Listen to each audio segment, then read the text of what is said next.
Welcome to the ENERI Access Series Asian Pacific American Heritage Month 2024 edition, Coast to Coast. I'm your host, Rini Haloping. We're so lucky today to be talking to Kimbirdlee Fadner. She is fascinating. She's an actor, a singer. The demons of the world will tell you you're weak, worthless monkeys. They'll tell you this all day long. They'll tell you this to keep their power, so you'll doubt your greatness. Make you think when you're right, you're wrong.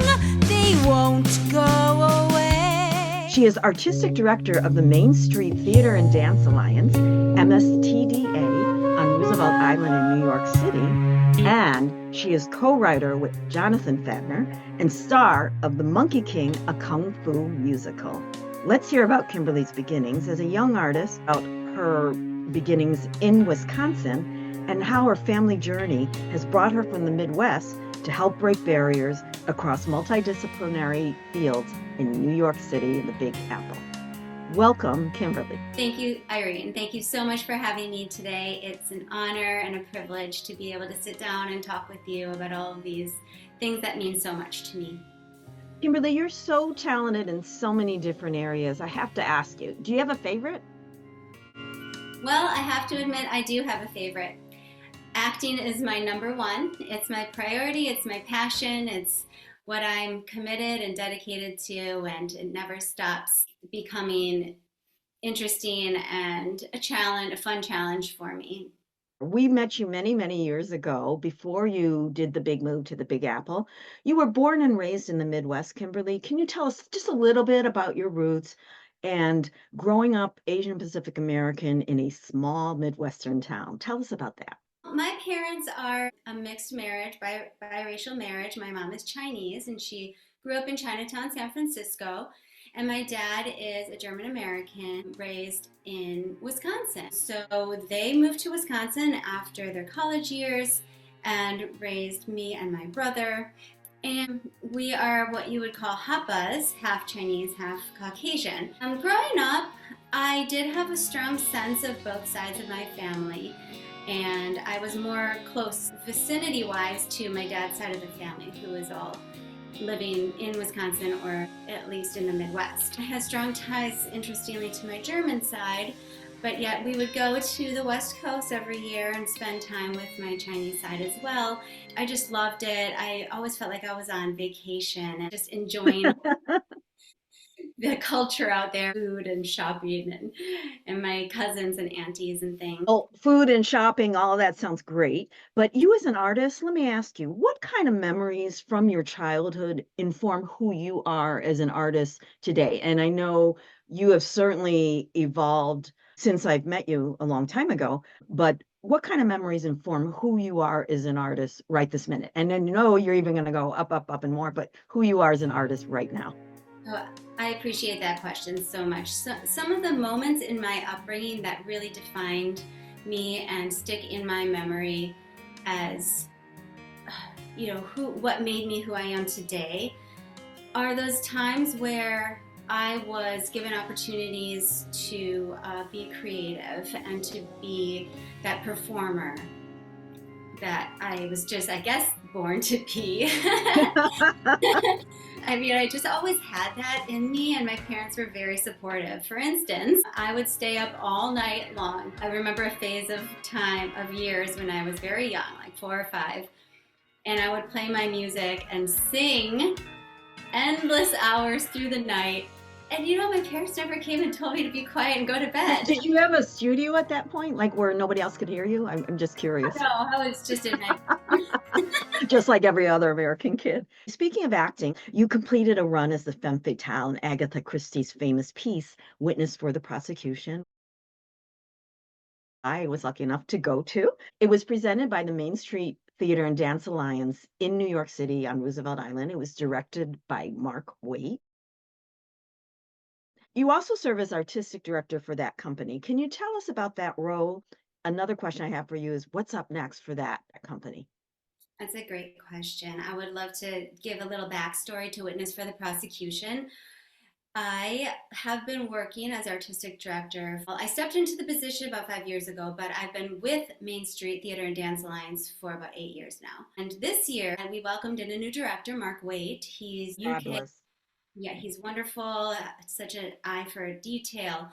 And he came to us via UK, then Singapore, then New York City. So the fun backstory is that he was considering doing cabaret. So the role of Sally Bowles is one that I've always dreamed of. When I heard he was doing that, I was like, I am auditioning for this. And mind you, I may be the artistic director, but I still have to audition for the shows. And so this was something I was all like pumped up to do. Lo and behold, Cabaret is coming to Broadway, is, on Broadway now. So we were not able to get the rights for it.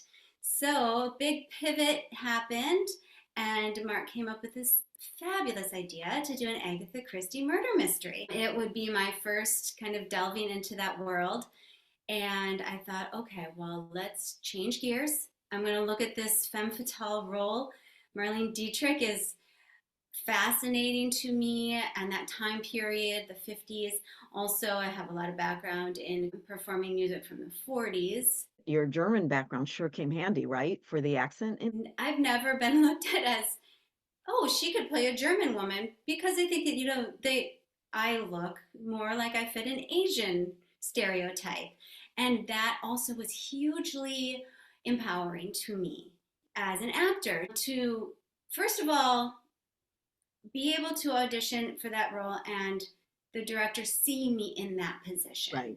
Well, you were absolutely incredible. I was absolutely bold. And I mean, that's what we strive for as Asian Pacific Americans, to make it in many areas of life, right? Not just to be, thought of just in Asian roles. So more power to you, Kimberly. I want to talk about a very special project for us. ENERI is so happy to be representing you and your artistic and life partner, Jonathan Fadner, in the Midwest development of a wonderful musical you and Jonathan both co-wrote, and which was already presented in New York many times.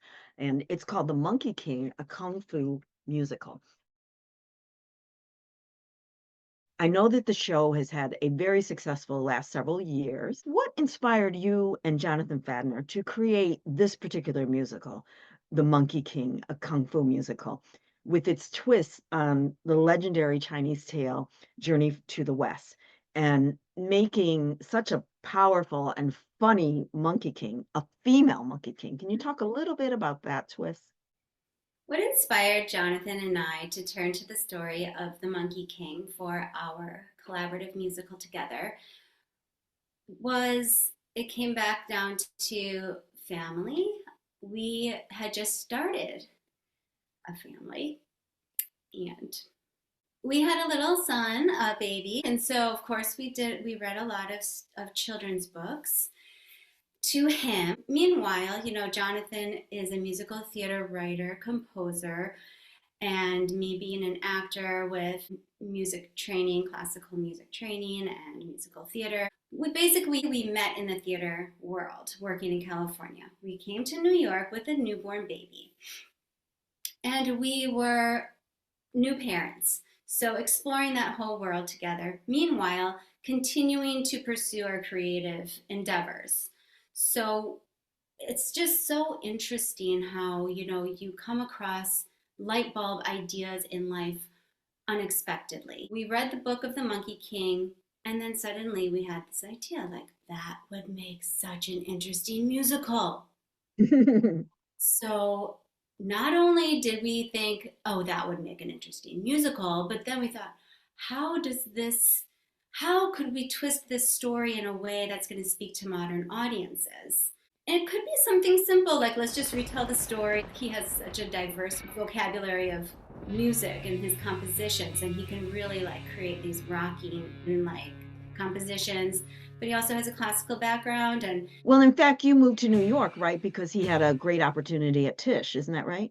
Exactly. So that's a good point to make, is that we moved from California, where we both were really, starting off our careers and things were going great.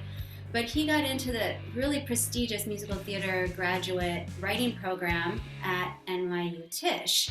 So soon after we had gotten married, had our baby, we moved off to New York, and he started his graduate program.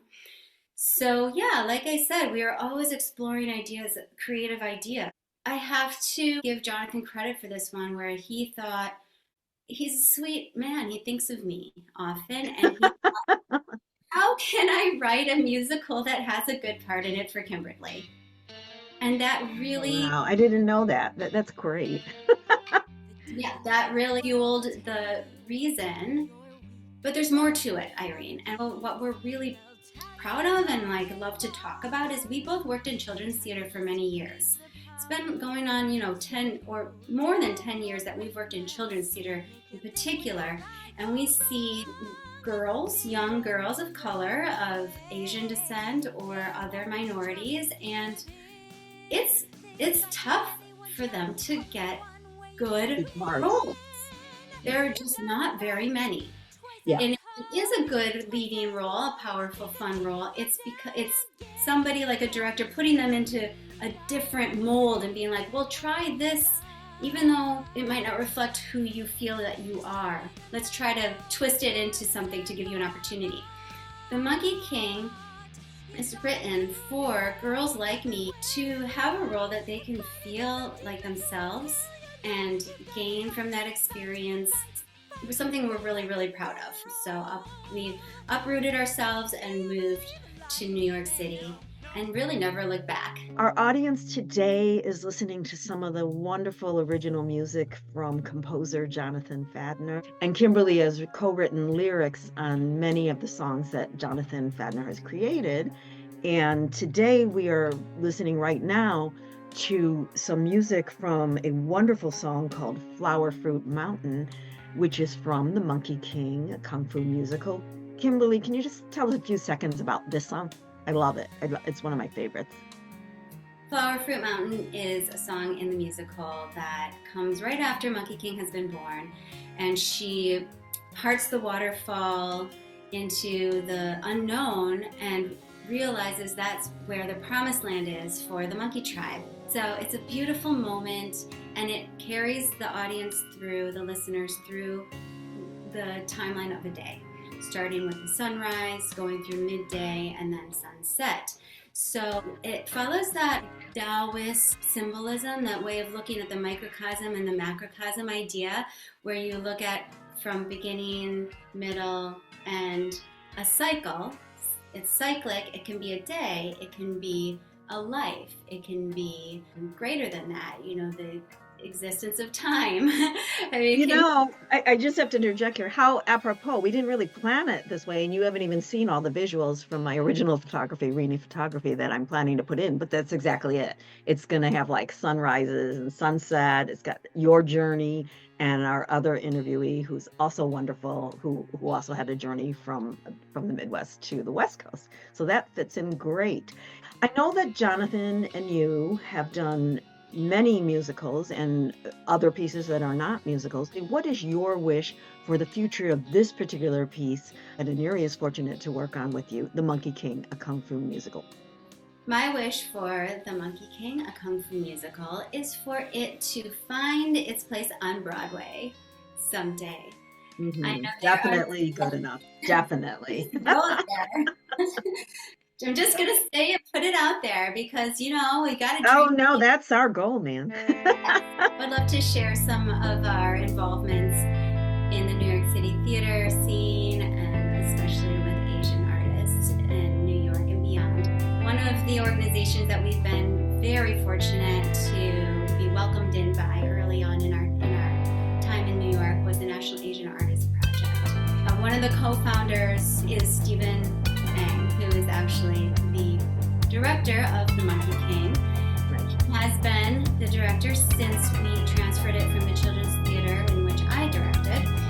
He took over after that point when I stepped into the role of The Monkey King. He's been along for the ride, or should I say the journey, since the beginning,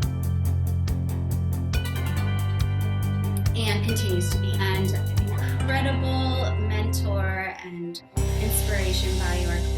Has also been... She's fabulous. Oh, she's so fabulous. Yeah. Yep. her so much. She's been so supportive. And, you know, it's been also very rewarding to go out with this piece in particular to New York City schools. We've done quite a bit of that. I had a residency on Roosevelt Island at PSI's 217, and then other workshops in the public libraries, at Queen's Theater.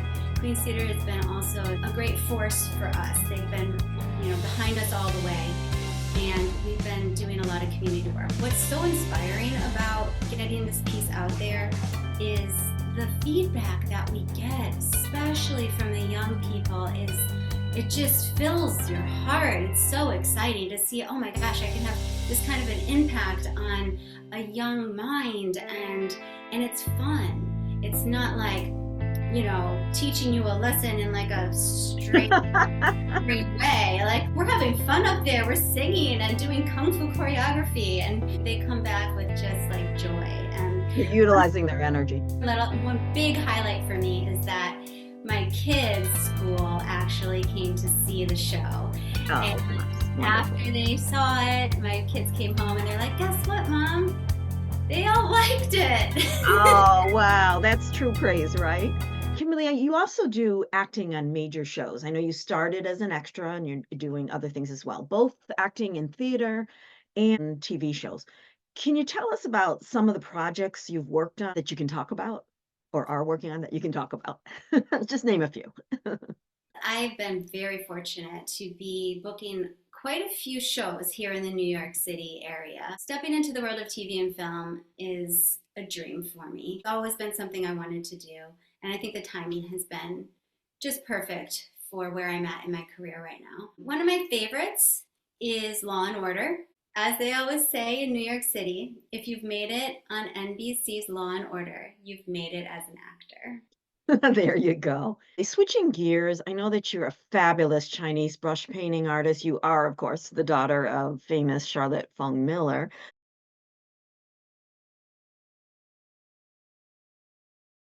Can you tell us about your beginnings in Chinese brush painting?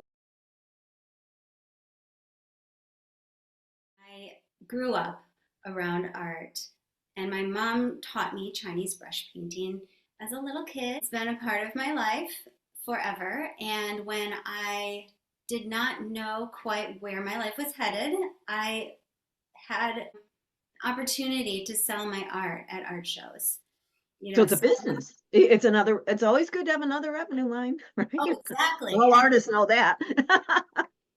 And who can say, as my survival job, I paintings. So I feel I've been very lucky that my mom has given me that gift and taught me also the business side of running your own business. But on the artistic side and the imagery of Chinese brush painting is something I love. I love to explore it. The symbolism especially. So I don't know how many people out there have heard of the I Ching, but that's a book that I really love, and I use it as a creative tool. So a lot of the Chinese brush paintings that you see are beautiful, but there's meaning to them as well, and that's what really inspires me. I'm very drawn to the image of the dragon. And within the dragon, you can really represent so many different ideas and positive messages. You can really tell any story through a dragon because it's a fantastical creature. Really, so talented. What advice would you or do you give to youth of today? And if it differs, if we narrow that question to Asian Pacific American youth in particular, you can give two answers. If it's the same, I'll just give one. The advice that I'd like to give young people today is to stay curious and stay positive. And to really follow your dreams.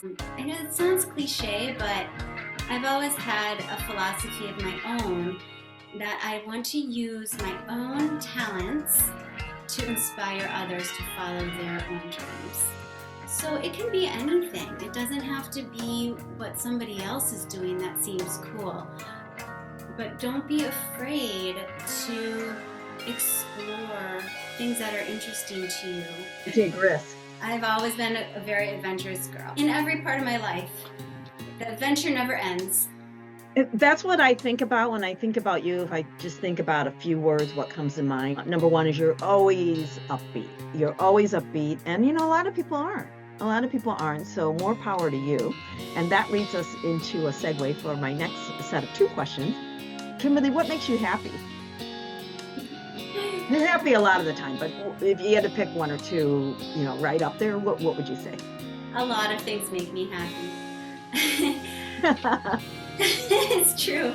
But okay, something that really makes me happy is when I set a goal for myself and work really hard to achieve that goal, although it might seem really, really hard to reach, and then I achieve that goal. You always achieve your goals. When have I known you not to achieve your goals? Are you holding out on me? No, I'm teasing. You are such a hard worker. No, you are. It takes a long time though when you dream big, and then I am upbeat, but I can be impatient. So you know what I mean?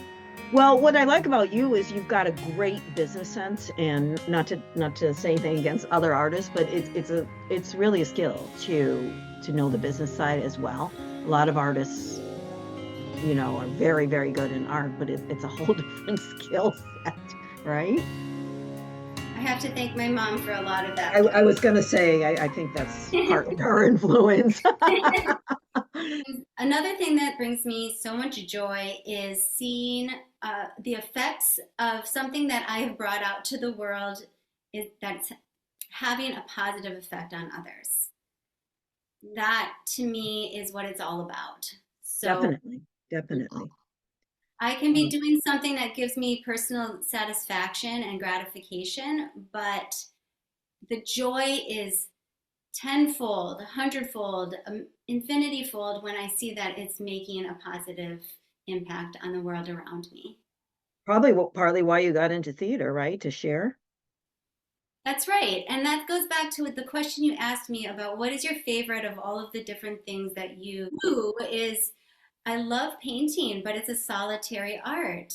And I love people. I want to be connected with others all the time. Kimberly, on the other side, if anything, what makes you sad that you can talk about? What makes you sad? What makes me sad is when I feel helpless to help you in a situation. I see a lot of troubled people and also young people, because I work with them a lot, and I have my kids of my own. There's a lot to navigate as a kid growing up in this time. So it makes me sad when I hear stories of things that are happening to other kids, think like when kids are mean to each other. I guess I could put it that simply, and then it hurts me to see oh, why does that happen? And you can't ever figure out why do those things happen, but wanting to prevent that and feeling that helplessness, but yet what can I do to help? That's beautiful. Thank you. What would you like to see Asian Pacific Americans achieve in your lifetime? I would like to see Asian American and Pacific Islanders achieving in this lifetime is more equality in all fields of American life, culture, business, but especially, of course, in my world, in the world of theater and performing arts. And it is just, it's almost laughable, but yet not, that a few years ago, it was only 4% of Asian Americans represented on Broadway. So that's got to change. And it is. Yeah, when Monkey King gets there, it's going to inch up. That's right. We have 100% Asian cast in the Monkey King at the moment. Very proud of that. I would love to see in the near future young Asian women stepping into roles that are just as powerful and equal to those around them. And naturally doing so, not having to reinvent themselves or fight for it, just becoming the way of society. Just being themselves. Exactly. I was so pleased to be able to feature the Miller family on our ENERI Asian Pacific American bookmark many years ago. And oh, there's a picture of it with a painting by Charlotte Fung Miller. And that's when I got to know your family, your musical, and smart in business and versatile and fun. I want to ask you if you had to sum it up short, because I know there's really a long answer, Kimberly, what is family to you? Family is the place where you're safe and you can build your own sense of self with people who love you and support you and include you in their lives. Family is everything to me. Beautiful. What would you like people to say about you when you aren't here anymore? Oh man, I would love people to remember me for being fearless. Even though I might not always be fearless, but that's what I want people to remember me as. And to be a force of light and inspiration. That's great. Well, I'm happy to say that we had a concert of the Monkey King. That was in Port Washington, right? On Long Island, which I was so lucky to see.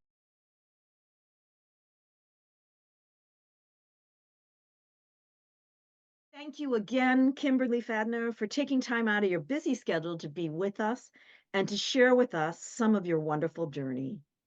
Thank you. Thank you, Irene. It's been such a pleasure. Thank you for allowing me to share some of my story with you today.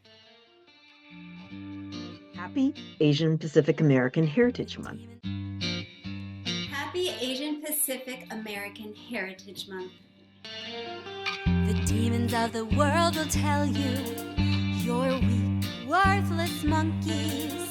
They'll tell you this all day long. They'll tell you this to keep their power, so you'll doubt your greatness. Make you think when you're right, you're wrong.